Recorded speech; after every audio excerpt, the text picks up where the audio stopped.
Hey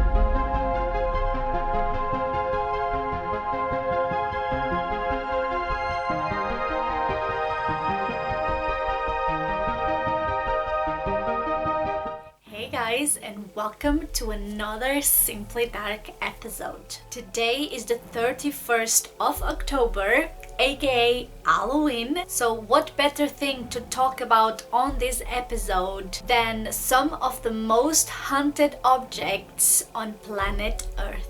So I'm going to begin by talking about the Chair of Death. And this chair belonged to a man called Thomas Busby, who was convicted in 1702 for the murder of his father-in-law. Apparently, Thomas strangled his father-in-law to death because he sat on his favorite chair. Now, on his way to the gallows, he asked to stop by the pub, and right there he put a curse on his chair, and he basically claimed that whoever sat on that chair would be haunted and soon die. Now, the chair stayed in this pub for centuries, and a lot of people were there to sit on it. And the reason why the chair got so famous was because, in fact, a lot of people that sat on it ended up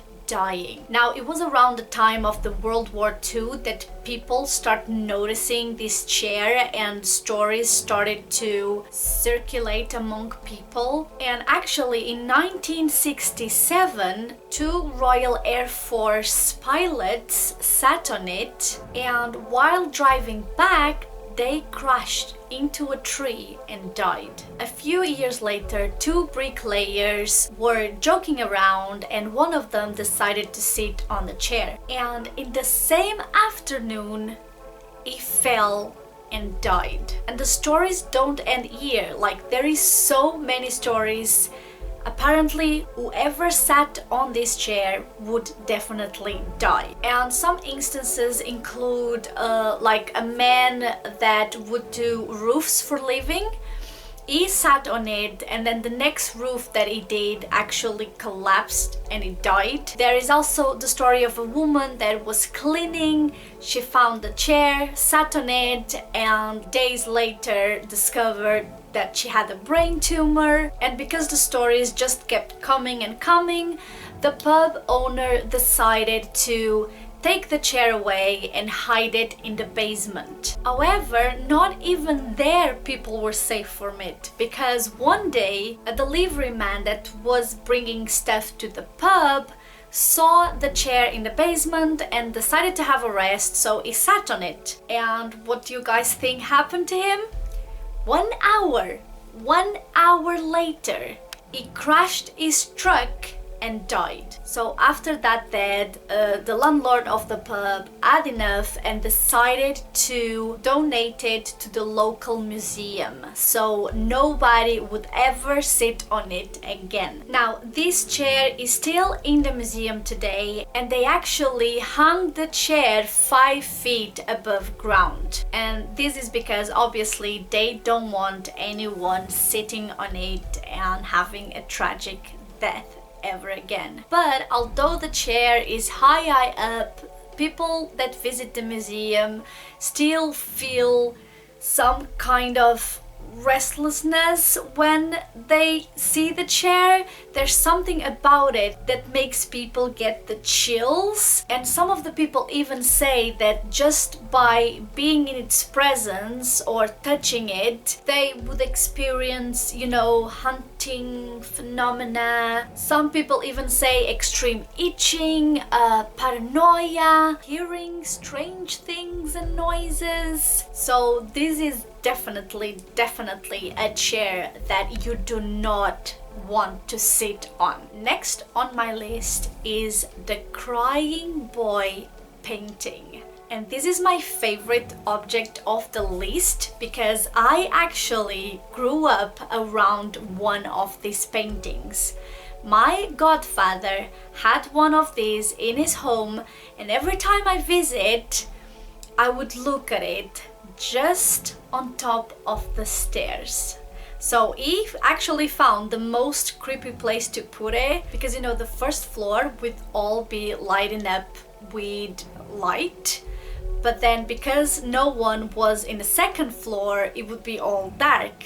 So every time I went to the stairs, I could just see the painting looking at me from the dark. And oh my god, it used to creep me out so badly. And it's not that the painting is super scary, it's just, you know, a boy crying, and it's actually a very cute and pretty boy. But I don't know, it was just the energy of the painting. I can't describe it. I always felt so afraid of it. And basically now I know why. There's a story behind it. So the artist that did this painting was called Giovanni Bragolin, and it was completed in the 1950s. And this painting was so popular that it started being mass produced. So in the UK alone, over 50,000 copies were sold. And up till the 80s, these paintings or reprints were very common and very popular among people. Now, all the paranormal craziness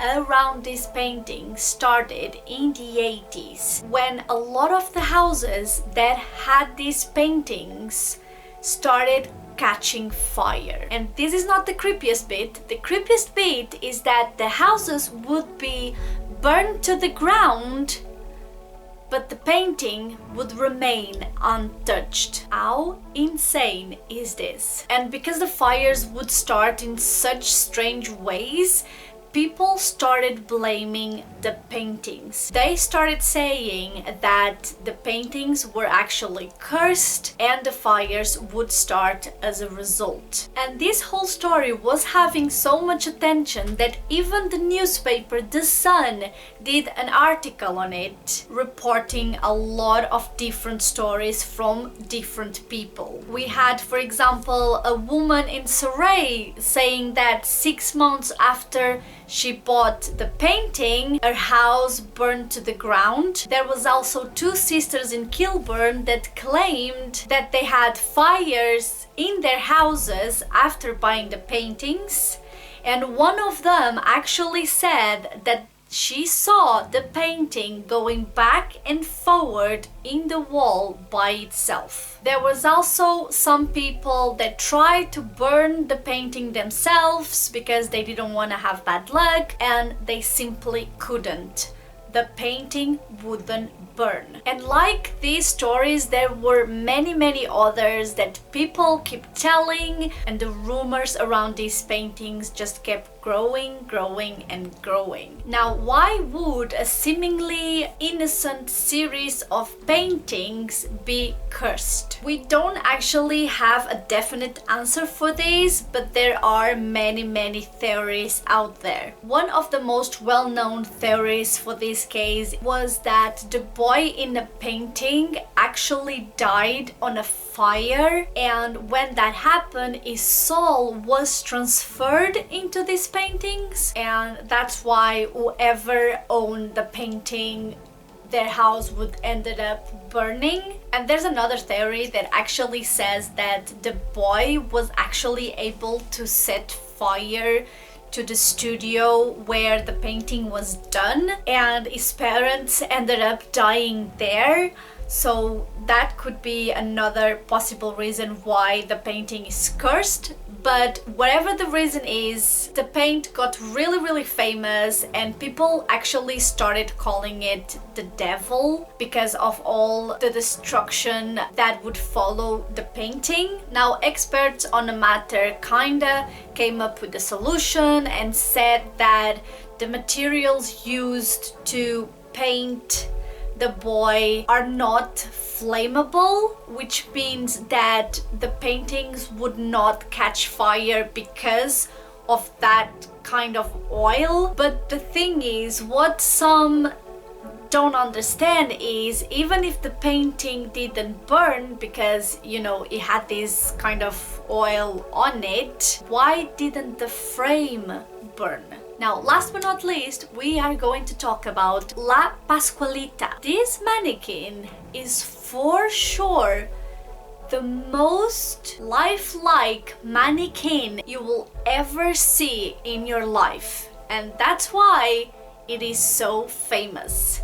Because people say that this mannequin, it's not actually a mannequin, but a corpse. And ooh, full body chills right now. Now, not only her face is extremely expressive, but her hands have incredible detail, and her legs even have varicose veins. Now, she first appeared on the window of a bridal shop in Mexico in the 1930s, and the locals were immediately struck not only by its human-like appearance, but by the close resemblance it had with the shop owner's daughter. Pascuala Esparza was the name of the shop owner, and according to the story, her daughter was actually getting ready for her wedding day when she was bitten